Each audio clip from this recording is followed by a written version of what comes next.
సుమన్ టీవీలో మీ business promotions కోసం ఈ కింది నెంబర్ను సంప్రదించగలరు.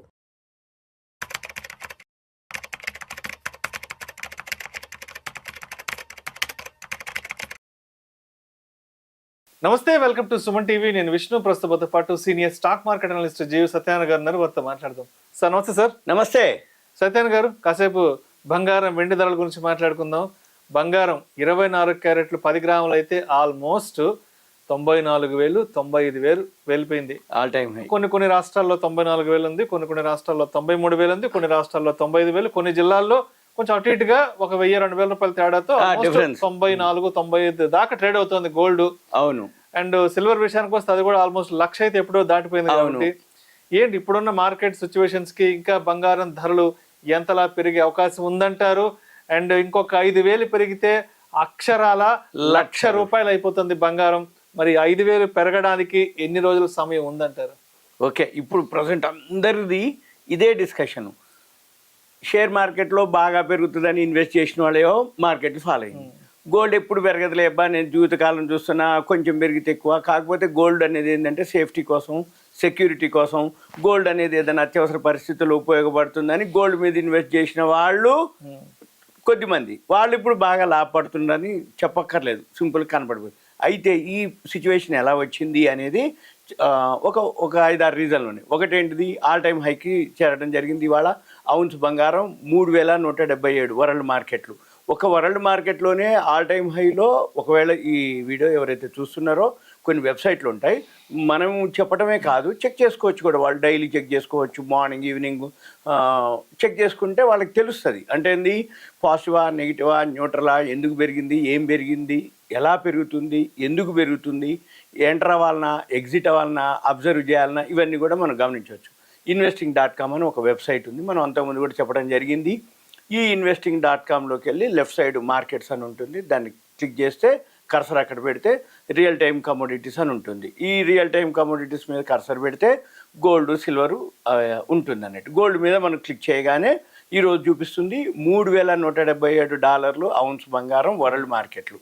మళ్ళీ డే హై కూడా, day high yearly high, yearly high day high రెండు ఒకటే ఉందంటే ఈరోజే వచ్చినట్టు అర్థం. సపోజు ఇయర్లీ హై ఉండి డే హై లేదనుకోండి, అంటే ఇయర్లీ హై నుంచి కొంచెం తగ్గిందని అర్థం. ఇప్పుడు ఇయర్లీ హై డే హై ఈరోజే ఉంది $3,177 మనం మాట్లాడే టైంకి. ఈ $3,177 ఏదైతే ఔన్స్ బంగారం ఉందో మనం రోజు రోజు గమనిస్తుంటే ఈ మధ్యకాలంలో అంటే 2 రకాలు ఉంటాయి యుద్ధాలు. ఒకటో ఫిజికల్ యుద్ధాలు, ఇదో వాణిజ్య యుద్ధ భయాలు. అంటే ఏంది, రష్యా ఉక్రెయిన్, ఈ గాజాలు ఇజ్రాయెల్, అయ్యో ఫిజికల్గా యుద్ధాలు, బాంబులు వేసుకోవటం.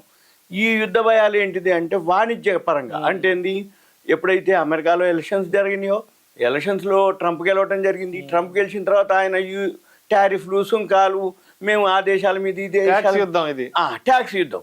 దీంతో ఏమవుతుంది, ఎక్స్పోర్ట్ చేయాలన్నా ఇంపోర్ట్ చేయాలన్నా ఈ సుంకాలు, టారిఫ్లు, ఆయన ఏం పెట్టిండు, ఎంత పెట్టిండు, ఇవన్నిటి మీద ఈ వాణిజ్య యుద్ధ భయాలతోటి మార్కెట్ ట్రంప్ ఎలక్షన్స్ ముందో ఎలక్షన్స్ కోసమని ఆగింది మార్కెట్.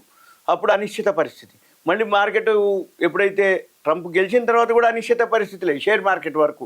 ఎప్పుడైతే షేర్ మార్కెట్లో అనిశ్చిత పరిస్థితులు ఏర్పడతాయో బులియన్ మార్కెట్ అంటే గోల్డ్ సిల్వర్, ఈ బులియన్ మార్కెట్ గోల్డ్ సిల్వర్ ఎప్పుడైతే పాజిటివ్ ఉంటుంది అన్నట్టు. అంటే ఏంది, ఎప్పటికప్పుడు మనం అంతకుముందు చాలా వీడియోలు అంటే మన పాతాయి 60,000 అప్పుడు అబ్బా ఆల్ టైమ్ హైకి పోయింది 60,000 దాటుద్దా, మళ్ళీ ఎప్పుడు కొనుక్కోవాలి, తగ్గితే కొనుక్కోవచ్చు అనుకున్నాం. మళ్ళీ తర్వాత 80,000కి వచ్చింది. 80,000 అప్పుడు వీడియోలు చేసినాం, ఏమని 80,000 దాటుద్దా, తగ్గుద్దా, మేము కొనుక్కోవాలనుకుంటాం. మళ్ళీ తర్వాత ఇప్పుడు మీరు అన్నట్టు 94, 93, 92 ఒక్కొక్క ఏరియాని బట్టి. అంటే ఇప్పుడు హైదరాబాద్ అని, అంటే కొన్ని ఏరియాలు ఏమైందంటే చెన్నై బేస్డ్ ఉంటాయి బంగారం ధరలు, కొన్ని ఏరియాలు ముంబై బేస్డ్ ఉంటాయి.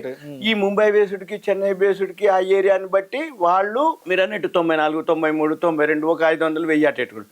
రెండోది ఏంటిది, ఈరోజు ఉదయానికే $3,177 జరిగింది. ఇప్పుడు కొంచెం ఒక $15-16 దిగింది. తక్కువైనంత మాత్రాన వాళ్ళు గోల్డ్ ఎలా ఫిక్స్ చేస్తారంటే షాప్ వాళ్ళు అంతా రాత్రి ఏదైతే నిన్న క్లోజింగ్ వరల్డ్ మార్కెట్లను బట్టి వాళ్ళు పొద్దున్నే 10:30-11ంటికి మొత్తం ఒక హైదరాబాద్ అనుకోండి, నెల్లూరు అనుకోండి, గూడూరు అనుకోండి, లేకపోతే పొద్దుటూరు అనుకోండి, ఆ ఏరియా ఒక గోల్డ్ మర్చెంట్స్ అసోసియేషన్ ఉంటుంది. వాళ్ళు ఏం చేస్తారు, ఏ గోల్డ్ షాప్ పోయినా కానీ ఒక రేటు ఫిక్స్ చేసుకొని ముందే పెట్టుకుంటారు. గ్రూప్ ఉంటుంది, గ్రూప్లో పెట్టేసి ఇక పలక పెడతారు. గోల్డ్ ఈరోజు ఇంత, సిల్వర్ ఇంత అని ఒక పలక పెడతారు. మనం పోయినప్పుడు చూసుకోవాల్సింది అది కాదు. ఎంతసేపటికి గోల్డ్ పెరిగిందంటే ఏ షాప్లోకి పోయినా గోల్డ్ ప్రైసు 24 క్యారెట్స్ ఇంతే ఉంటుందండి, 22 క్యారెట్స్ ఇంతే ఉంటుంది, సిల్వర్ ఇంతే ఉంటుంది.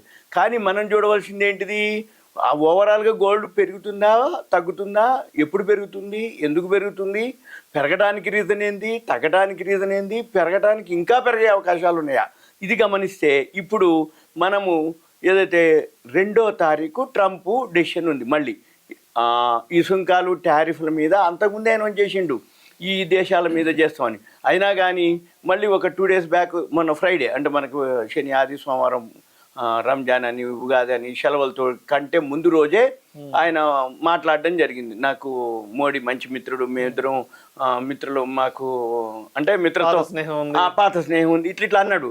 అన్నంత మాత్రం మన దేశానికి ఏదో ఫేవర్ జరుగుద్దని ఆ మధ్య ఒక 3-4 రోజులు కంటిన్యూగా మార్కెట్లు పెరగడం జరిగింది. స్పెక్యులేషన్ జరిగింది. వీళ్ళిద్దరు పాత స్నేహం మళ్ళా అని రైట్. అప్పుడు రీజన్లు ఏంటిదంటే ఎక్స్పైరీ డేట్ దగ్గర రావటం ఒకటి, షార్ట్ కవరింగ్ రావటం జరిగింది ఒకటి, వీటన్నిటితోటి మార్చి ఫైనాన్షియల్ ఇయర్ ఎండింగ్ రావటం జరిగింది. వీటన్నిటితోటి ఒక 5-6 రోజులు 6 రోజులు పెరగడం జరిగింది. 7వ రోజు ఫ్లాట్గా ఉండటం జరిగింది. 8వ రోజు మళ్ళీ పట్టడం జరిగింది. 3 రోజులు మనకి సెలవులు రావడం జరిగింది. మళ్ళీ ఈ రోజు కూడా మార్కెట్ పెద్ద ఎత్తున ఫాలో అవటం జరిగింది. అయితే వీటన్నిటికీ రీజన్ ఏంటిది, గోల్డ్ పెరగటం, షేర్ మార్కెట్ పట్టడం. రీజన్ ఏంటిది అంటే అమెరికాలో 2వ తారీఖు సాయంత్రం పూట మనకి లెక్క అంటే ఏంది, మనకి 3వ తారీఖు అంటే ఎల్లుండి 3వ తారీఖు పొద్దునకి క్లారిటీ. రైట్. అంటే రేపు మనము 2వ తారీఖు నైటు ఆయన టారిఫ్లు సుంకాలు. అయితే మనం గమనించాల్సింది ఏంటంటే ఈ టారిఫ్లు సుంకాలు ఏదైతే విధిస్తామని ఎప్పటి నుంచో అంటుండో ఆ మార్కెట్ ఏదైతే ఉన్నాయో ఆల్రెడీ అన్ని పీక్ వచ్చినాయి. అంటే గోల్డ్ సిల్వర్ పీక్ రావడం జరిగింది, ఈ షేర్ మార్కెట్ బాటంకి రావడం జరిగింది. టెక్నికల్గా కానీ వాల్యూ పరంగా కానీ, అంటే టెక్నికల్గా ఓవర్ సోల్డ్ అంటాము, ఫండమెంటల్గా వచ్చి వాల్యూ ఉన్న స్టాక్స్ అన్ని బాటంకి రావడం జరిగింది. ఇప్పుడు ఒకవేళ ఆయన టారిఫ్లు సుంకాలు అన్న మార్కెట్లో పెద్ద జరిగేది ఏం లేదు, ఎందుకంటే బాటంకి వచ్చేసినాయి కాబట్టి. ఉంటే న్యూట్రల్ ఉండాలి, సైడ్ వేస్లో ఉండాలి. సపోజ్ ఏమాత్రం కొంచెం బెనిఫిట్ కనుక ఆయన అంటే ఇప్పుడు ప్రపంచవ్యాప్తంగా ఇలా జరుగుతుంది, ఆయనకు అర్థమైపోతుంది, అమెరికా ఎకానమీ పోతుంది అని అర్థమైపోతుంది. అమెరికా వాళ్ళ కోసమే ఈయన అంత ప్రయత్నాలు. అంటే మిగతా దేశాల కంటే నాకు అమెరికన్లే ముఖ్యము, అమెరికా ప్రజలే ముఖ్యమని అంటుండు. కానీ ఈ అమెరికా మొత్తం కూడా ప్రపంచ దేశాలతోటి రిలేటెడ్ తోటి ఉన్నాయో అక్కడ, అంటే సర్వీస్ అనుకోండి, వాళ్ళకి ఏదైతే ఎక్స్పోర్ట్స్ ఇంపోర్ట్స్ అనుకోండి, అన్నీ అమెరికాకి ప్రపంచ దేశాల నుంచి రావాల్సిందే. ఇప్పుడు ఆల్రెడీ వేరే దేశాలన్నీ కూడా అక్కడ కోర్టులో, సుప్రీంకోర్టులో ఫైల్ చేయడం జరిగింది. ఏమని, ఇటువంటి సుంకాలు టారిఫ్లు ఇదంతా అసంబద్ధం, ఇది అసమ్మతి, అంటే ఇలా ఉండకూడదు అని ఆల్రెడీ ఎగనెస్ట్ చేయడం జరిగింది. ఇప్పుడు ఆ కోర్టు కూడా ఆల్రెడీ చెప్పడం జరిగింది. ఏమని, డెసిషన్ అంటే ఇలా చేయకూడదు అయ్యి అని. మళ్ళీ ఇంకొకటి ఏంటిది, మొన్న లాస్ట్ వీక్ వడ్డీ రేట్ల డెసిషన్ అయింది అమెరికాలో, న్యూట్రల్గా ఉంచారు. ఈ అమెరికాలో వడ్డీ రేట్ల డెసిషన్ కూడా ఈయన అనడం జరిగింది, వడ్డీ రేట్లని మీరు ఏదైనా చేంజ్ చేయండి అంటే. వాళ్ళు ఏం చెప్పారు, పావెల్ గారు, బాబు ఫెడరల్ రిజర్వ్ వడ్డీ రేట్లు నీతో పని లేదు, మాకు మా డెసిషనే మేము, అంతే తప్ప నువ్వు చెప్పినట్టు చేయమన్నాడు. అంటే అక్కడి నుంచి స్టార్ట్ అయినట్టు. అంటే ఏదైతే ట్రంప్ ప్రభుత్వానికి మిగతా వాళ్ళకి, అంటే ఈ విధంగా చూస్తే రేపు ఒకవేళ పాజిటివ్గా అంటే కొంచెం ఏమన్నా సుంకాలు కానీ టారిఫ్ల్లో కానీ ఎగ్జిబిషన్ కానీ టైం పోస్ట్ పోన్ చేయటం కానీ, లేకపోతే ఈ సుంకాలు టారిఫ్లు అంటే కొన్నాళ్ళ పాటికి పొడిగించడం, లేకపోతే తగ్గించడం, లేకపోతే ఏం చేస్తాడు అనేది మనకి 2వ తారీఖు నైటు. కానీ ఏం చేసినా ఇంకా బాటమ్ అవుట్ అయ్యేది లేదు, అంటే ఆల్రెడీ పడింది కాబట్టి ఒకటి. ఇక రెండోది ఏంటిది, ఒకవేళ ఏమాత్రం చేసినా మళ్ళీ గోల్డ్ సిల్వర్ ఏమవుతుంది, తగ్గుద్ది, మన షేర్ మార్కెట్ పెరుగుతుంది. ఇక మనం ఏం చేయాలి అనేది ఒక 2 రోజులు వెయిట్ చేసి అబ్జర్వ్ చేయాలి. ఒక 2 రోజులు వెయిట్ చేస్తే మళ్ళీ మనము ఇంకో వీడియోలో దాని మీద మనం అంటే positive or negative any news అప్పటి వరకు మనం, ఎందుకంటే ట్రంప్ ఏం ఆలోచిస్తుండో, ఏం చేస్తాడో, ఏం డెసిషన్, ఏం అనౌన్స్ చేస్తాడో మనకు తెలియదు. కానీ గెస్ చేయటం వరకే. మార్కెట్ ఇప్పుడు ఏంటిది, ఆయన చేస్తాడు అని మార్కెట్ ఫాలో అవుతుంది, అంతవరకే మనం అది గమనించాం. Thank you sir. Okay, thank you.